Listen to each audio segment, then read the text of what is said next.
Thank you, Mr. President, and good morning, everyone. Today, we are considering final passage of Bill 210778, which would create the Affordable Housing Preservation Overlay District in West Philadelphia.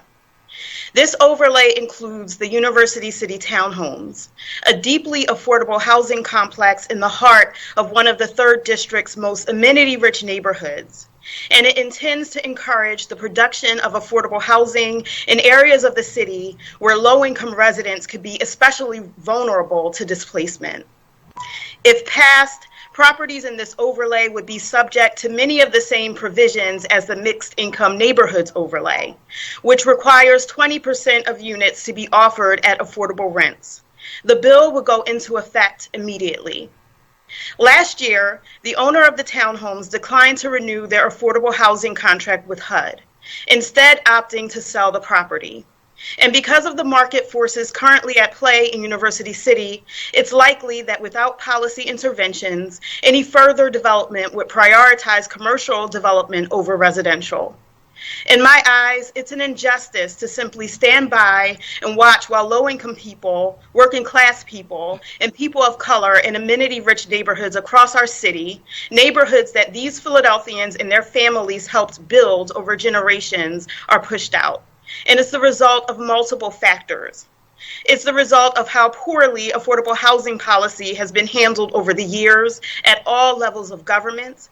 It's the result of the general perception in this country that maximizing profits, regardless of social cost, is an acceptable way to do business. And it's the result of how the wealthy and powerful have placed economic growth and interest above the needs of existing Black communities. For context, in the late 1960s and early 1970s, during what was known as urban renewal, the city of Philadelphia raised the Black Bottom neighborhood to make way for a science and technology research campus, which today we know as the University City Science Center. Thousands of Philadelphians, roughly 80% of whom were Black, were displaced as a result, not just from their homes, but from their community. This block was initially slated to be part of that research campus, but neighbors and University of Pennsylvania students banded together to demand that sites be set aside for affordable housing, so that people displaced by urban renewal had options to return, so that they would have access to housing in the neighborhood for generations to come. Now let's fast forward to today. 40 years after the University City Townhomes first opened, our city and the 3rd District has changed dramatically. In the last 2 decades alone, housing prices have tripled in this immediate area. The Black population east of 52nd Street has been cut in half, and the end is nowhere in sight. An estimated $5 billion has been spent on construction in University City in the last decade alone. So considering all this, it's clear we need to do more to protect affordable housing and to ensure that our zoning reflects how important it is to preserve housing in neighborhoods of choice in this city. This is what the Affordable Housing Preservation Overlay is all about.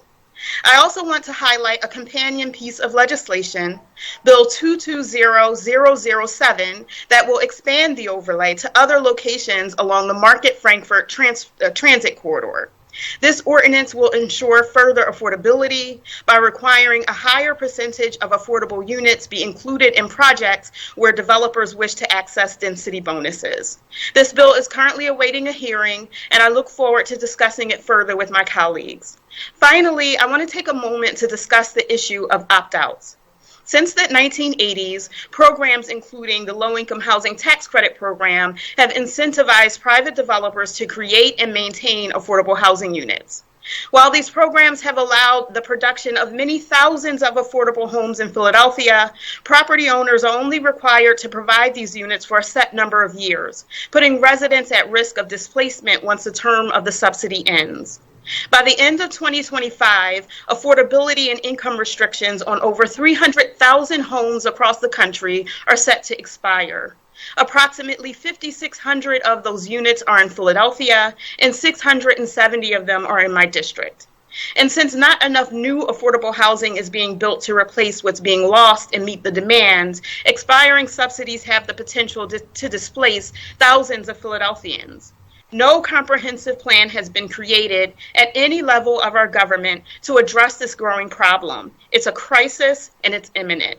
And what gets lost too often in this conversation are the people that these decisions impact. I am offended by the notion that people should be displaced from their communities and moved all about with little to no regard for their safety, their social supports, the continuity of their kids' education, their faith communities, and the list goes on. Sometimes it feels like certain sets of people in our city are making out great, thriving, and profiting more than ever, while others, namely working class people, are losing again and again and again. We as a city have an obligation to step up and to step in, to protect people, to protect housing, and to be actively engaged in creating intentionally equitable communities. And passing this overlay bill is an important step in that direction, both for West Philly and for our city as a whole. Thank you.